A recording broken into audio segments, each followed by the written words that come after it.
in 1918. And we have on the telephone Charlene Gill, who's president of the Alton Museum of History and Art. Charlene, good morning. Good morning, Grant. We celebrated Robert's birthday yesterday at the museum, had a big birthday cake. Wish you'd been here. Well, I wish I had known, because I really would have come over. We're not that far away from each other. Charlene, tell me a little bit about Robert. Now, he first came to the attention of the public, I understand, when somebody discovered, here in St. Louis anyway, the newspapers did, that at 8 years old, he was kind of big for his age. Grant, I have another person here that knows all those good things. I'll go ahead and tell you that, but we do have someone who took photos of him through the years. But yes, the St. Louis people at WashU did discover that, and they discovered that it was an aberration of his pituitary gland, or at least that was the thought at the time. You know, if it were today, and if Robert were in that predicament today, it's quite possible that medicine would take care of it.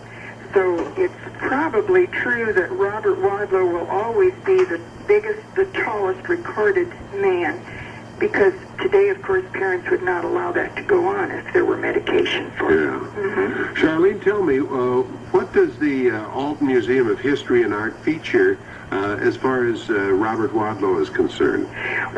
We feel that we are the definitive exhibit of Robert Wadlow. We have the maquettes that were used prior to for the selection of making the statue of Robert, which we'll go into later. We have a plywood cutout to scale that is the same size as he is, and we encourage children to have their photographs taken shaking his hand. It really is very impressive to see how diminutive they are next to Robert. We have his Masonic ring, or a copy of his Masonic ring, which a wonderful jeweler made for us in St. Louis.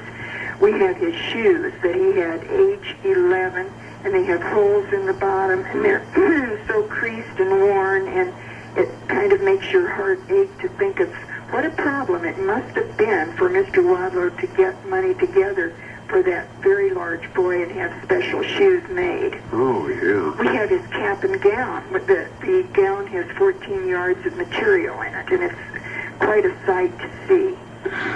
His ring, now, as I understand, now I wear, I think, about a size 8 ring, and I'm 6'1.5 inches. So how big was his ring? Bob tells me it was a size 27. Holy cow! Now, how much would that be in, say, diameter? Just measuring from one side to the other. It would be like a $50 size that would fit inside. A baby could use it for a bracelet. Wow, that's incredible. When was this exhibit put together? Well, Grant, we were very careful of the feelings of Mrs. Wadlow. Robert's mother was always hesitant because she didn't want anyone to exploit Robert. So we tried to gather material, and then we feel that we've done it in good taste. We're really honoring Robert here and pointing out that he is an inspiration to the handicapped, because he was able to overcome his problems so beautifully. Yeah. But we've had the exhibit in the museum for about 7 or 8 years now, after Mrs. Wadlow passed away.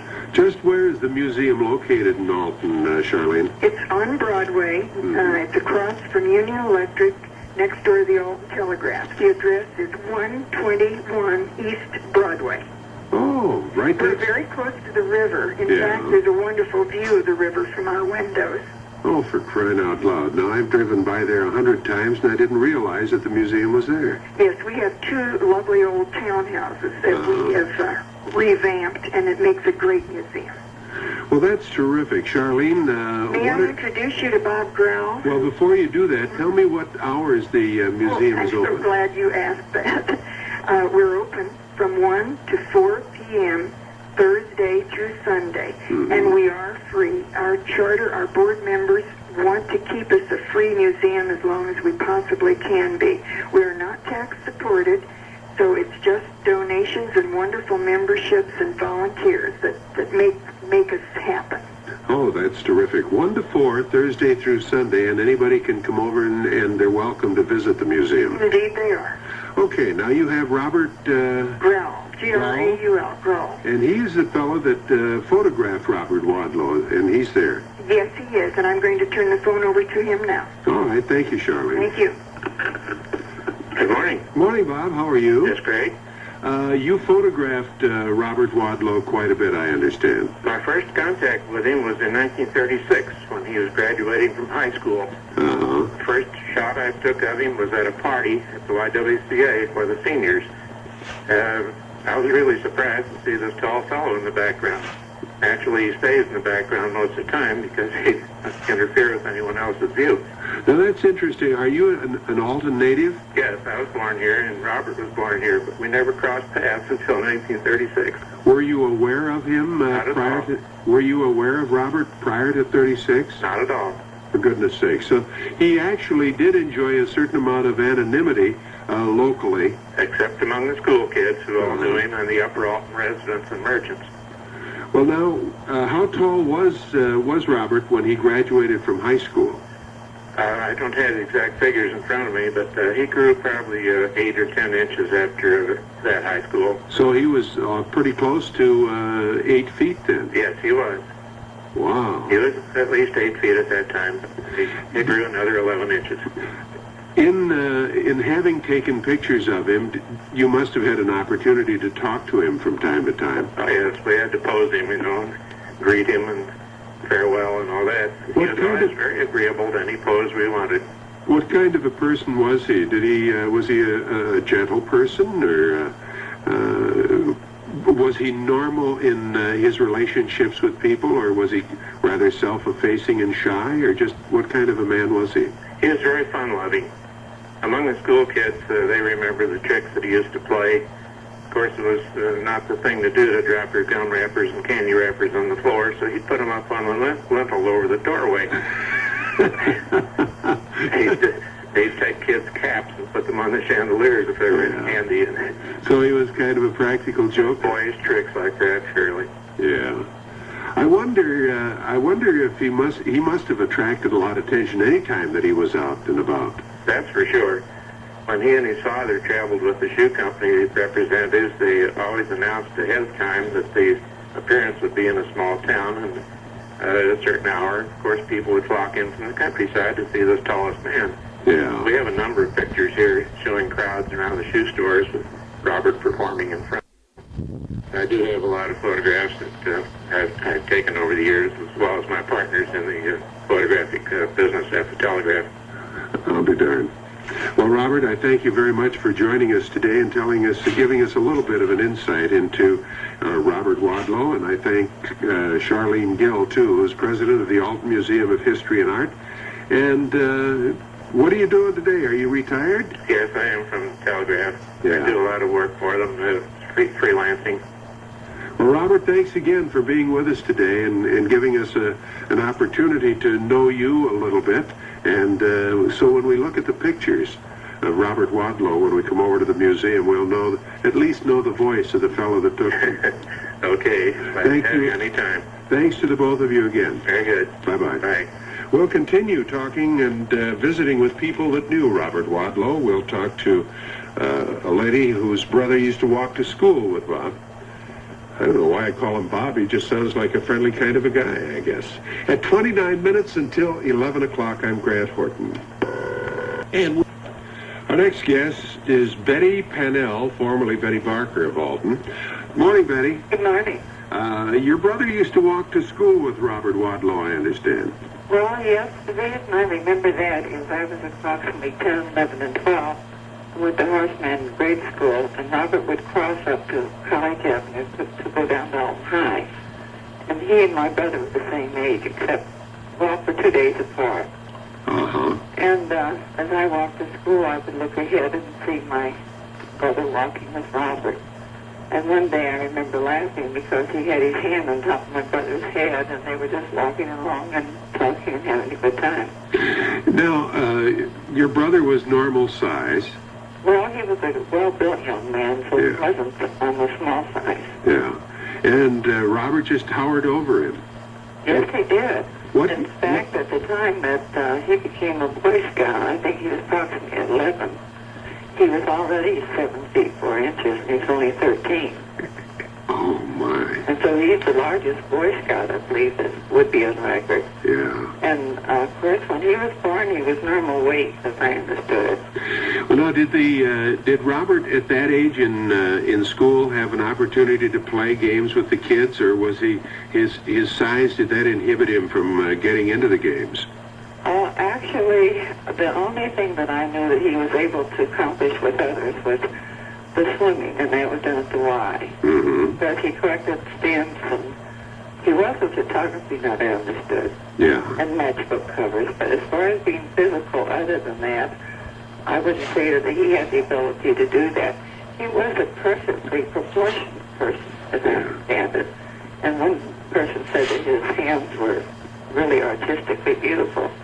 And I was told that ringside, that was a Golding's jewelry store in Alton, was size 25 and weighed 2 ounces. Yeah. He had it more or less on display before they gave it to him.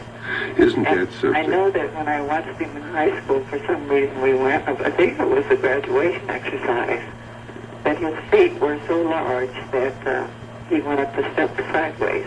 I think he took a size 37 AA. We'll be talking to a fellow from International Shoe a little later, and that's an incredible size foot, 37 AA. It's hard to imagine, isn't it? Well, when he was 19, I think he went to the Ringling Brothers Circus, Mm-hmm. and that was just about a 6-week episode. Yeah. And the only other thing that I can remember particularly is that when he went to Springfield to the State Fair, my brother also went because my uncle had a business, and my brother was selling popcorn and warm peanuts. And Robert's stand for soft drinks was, some distance away. And my brother was given relief at the fair and walked over to see how Robert was doing, and he said that his head just stood up above the crowd, and he wasn't able to say hello to him because people just swamped his stand to get autographs. I'll bet. Isn't that something? And so swimming at the Y was basically what I understood. And then when he was 17, probably still in high school, he had a soft drink stand in front of his home. And my father drove us by a time or two to get a drink. Mm-hmm. And then when his funeral time came, my mother had written me that there were 40,000 people, I think, that went to the funeral home. And they said another 10,000 showed up at the Masonic burial grounds. And it was in what they called open cemetery. They call it Old City Cemetery now. Mm-hmm. And I've seen his grave several times because our family plot is nearby. And in the beginning it seemed quite large, but now it's, time has taken it to look a little bit smaller. Yeah. But my mother had a relative that was superintendent of the Squirrel Hill Cemetery in Pittsburgh, Pennsylvania, and one of the first things he did was go to the cemetery and take pictures of Robert Wadlow's grave. And so that was taken, and that happens to be, very few people know this, in a book in Pittsburgh, Pennsylvania. I'll be darned. An unusual thing in record with burial grounds. Well, Betty Pennell, thank you very much for sharing your reminiscences with us. It was nice talking to you. All right, thank you. Bye-bye. Bye. We'll be talking to Riley Newsom, who used to work at International Shoe Company, and still to this day has one of Robert Wadlow's shoes. We'll be back in just a moment. Hey, Grant Horton here. We're talking about Robert Wadlow, the gentleman giant from Alton, Illinois. And after Bob graduated from high school, he went to Shirtliff College in Alton on a scholarship. He's forced to drop out soon after. His father, who later became a mayor of Alton, maintained it was due to difficulties in getting from one building to another between classes. Shortly thereafter, the elder Wadlow quit his job as foreman with Shell Petroleum Corporation and became the 18-year-old's manager. And the two decided to take advantage of some of the money-making offers that were made to Robert, provided They were of a dignified nature, and this included arrangements made to Wadlow's satisfaction for an opening act with Ringling Brothers for 6 weeks. He also became a goodwill ambassador of the International Shoe Company, which provided... And at the time, you want me to go ahead, or you want to ask the question? No, you go right ahead. Okay. At the time Robert came into our branch, at that time, see, we was Peter Shoe Company, Friedman Shelby, and Robert Johnson ran. They hadn't consolidated into International. Now, he was under contract by the Peter Shoe Company, and he traveled from St. Louis to the various stores, Batesville, Arkansas, and, well, Missouri, and whatever, you know. And we had factories there, Yeah. and we also had big merchants there, and they would run an ad, like, say, in the middle of the week, and Robert Wadlow would be in at this shoe store on a Saturday, and boy, would they flock out. It was like a county fair. So he was under contract by Peter Shoe Company, and I have a small log here on him. It's only one mistake that I made in my lifetime, that I didn't keep a complete, you know. Yeah. But I do have his shoe here in front of me, and it measures from heel to toe 18.5 inches. Wow. And the one I have is a size 35. Now this was about mid-30 whenever this shoe here, he'd taken this shoe off, and had to get a larger one. Yeah. It shows on the bottom here, on the sole, it is slightly worn. And then everybody would scramble for one of his shoes for a souvenir. So I came up with one, and I have it sitting here, and it's amazing to look at it and think that it weighs 4.5 pounds. That's incredible. Well, now, what were some of... There must have been a great many problems connected with manufacturing a shoe just that size. You have to build a last specially for it, wouldn't you? Well, yes, we did. Our last department took care of that, and then they would send it into the factory where they, and set it up. And we made his shoes, and I wished I had approximately a guess of how many pairs that we turned out for him, because he wouldn't wear them very long, so he'd get a new pair, and there must be a couple of cowhides in this one too. Yeah, I think so. And amazing thing is, it was always I was thought was something, is when his dad would drive him to St. Louis to the office there, he'd come over occasionally. Well, the front seat on the passenger side was taken out of the car. He sat in the back seat with his feet up on the, where the normal person would have their feet. Yeah. It's just amazing to see at that time, and I never took a picture of that, but I can picture it in my mind right now, as to how it looked, Well, was it a sedan? Because he'd have to be bent over. It is open top. Oh, I see. Yeah. Yeah. He couldn't set up in there. Now they had a special van that he traveled when he'd go down, like in Arkansas, to the shoe stores on weekends, different ones here and there. And he worked under Mr. O.D. James from Peter Shoe Company. Yeah. And after, sometime in the mid-30s, well, he drifted away from us, and then he went into, I think he joined the circus somewhere for a while, and traveled around. And it's just incredible to think that he went so fast, and at a young age like that. Yeah. Well, I understand that there must have been a great deal of difficulty making his shoes. The one that you have, yes, does it have a big arch support or something in it? Because he had many foot operations, with broken bones and things in his feet from supporting that weight. They all had steel arches. Yeah. They all had steel arches that we made. Now, I don't know what happened after he left there. Peter's Shoe Company, who made his shoes after that. But oh yes, it has a steel arch in it, and there's a leather sole there. It's a half-inch thick. I'll be darned. It's leather sole, solid leather. Yeah. And the rubber sole, the rubber heel it's 6 inches by 5 inches. You mean The heel alone. The heel is 6 inches thick? From front to Oh, back. I see. That's the length of just the heel. That's right, and the width. Oh my. The heel is about an inch and a half, I'd say. It's just built up in comparison with the sole. Well, Riley, thank you very much for giving us that insight. And you hang on to that shoe. I'll bet a lot of people have tried to talk you out of it. Oh yes, more than one, and it's a collector's item, so I kind of prize it, you know. But I'm not so young anymore, Bob. Okay. Well, Riley, Well, neither is Bob, come to think about it. Thanks for being with us today. Yeah, and I'm only glad to be able to have a word with you and just give you this little information. Well, we really appreciate it. Thank you, Riley. Okay. Bye-bye. Bye-bye. Okay, it is 12 minutes until 11 o'clock, and we're talking about the Alton Giant today, Robert Wadlow.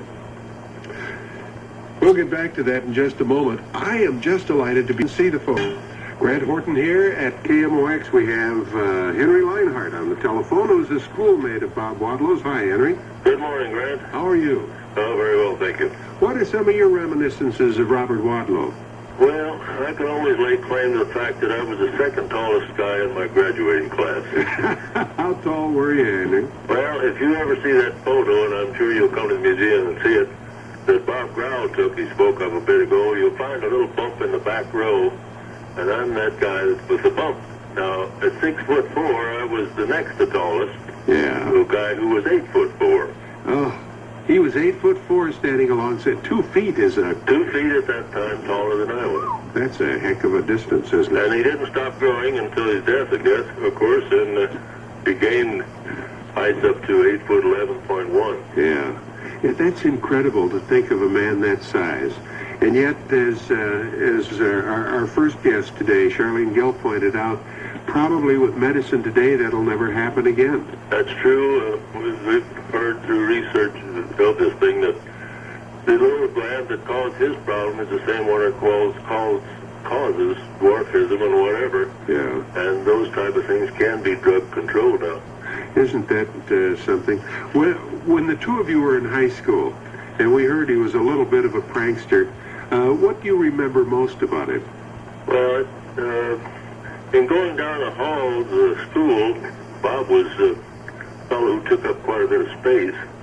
And if you weren't too careful, his swinging arms might clip you, because while he didn't do it intentionally, it was his manner of walking. Yeah. And his hands at that time were about head height for most of the normal students. Was he, did he have kind of an ungainly walk because of his size? I think he was, yes, because of his physical condition. Bob's frame grew, his bones grew, and I don't think his muscular control was all that great. I see.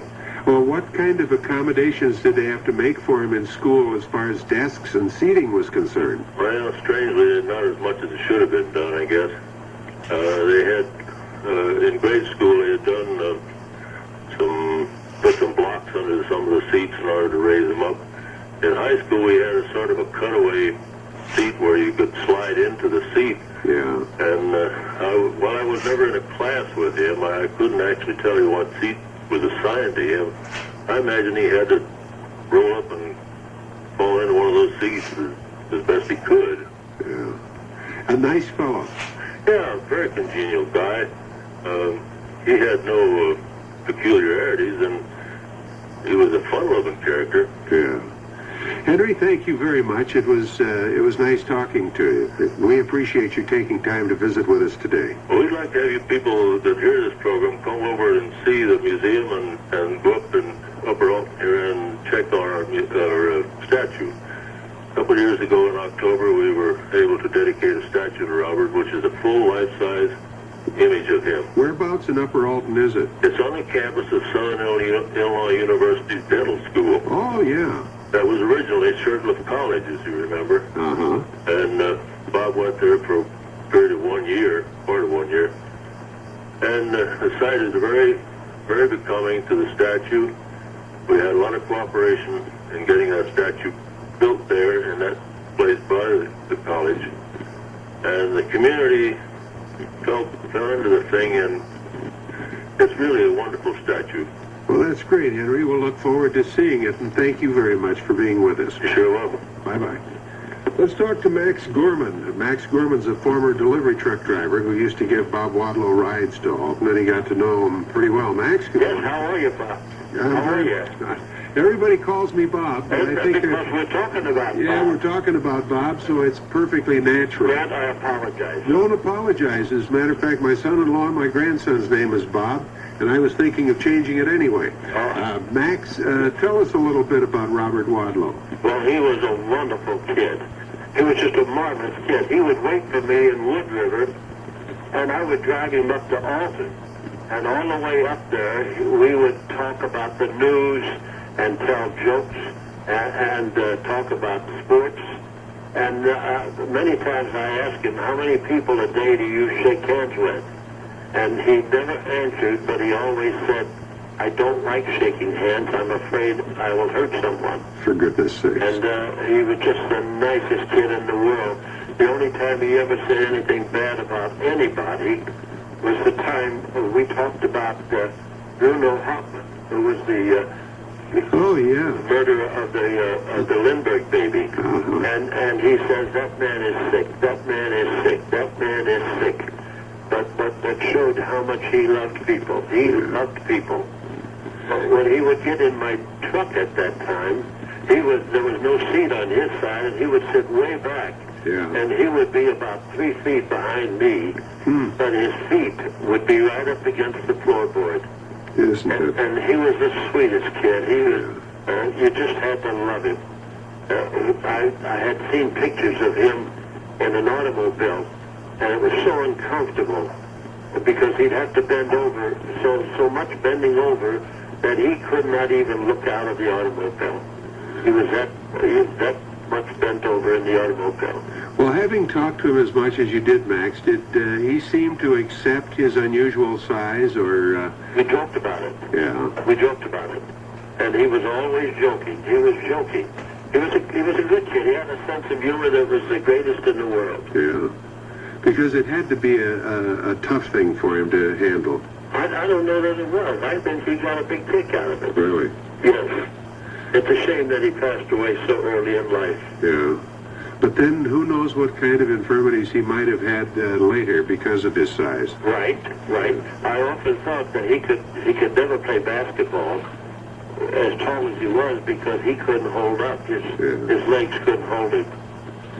Max, I appreciate having a chance to visit with you. I hope we can do it in person someday. Thank you, thank you. Nice talking with you. Nice talking to you, Max. Bye-bye.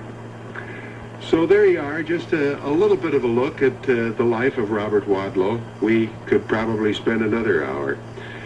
But in July of 1940, he was making an appearance in Michigan. He got blisters under a brace that he wore to support his ankle, and it began to chafe. And the ankle became infected. And on the 4th of July, in a small lumber town in Michigan, he was confined to bed. On July 14th, he underwent an emergency operation, was given a blood transfusion. His temperature soared to 106 degrees. And at 10:30 p.m., Robert recovered long enough to say, the doctor says, I won't get home. Get home for the celebration. He was referring to a planned family reunion.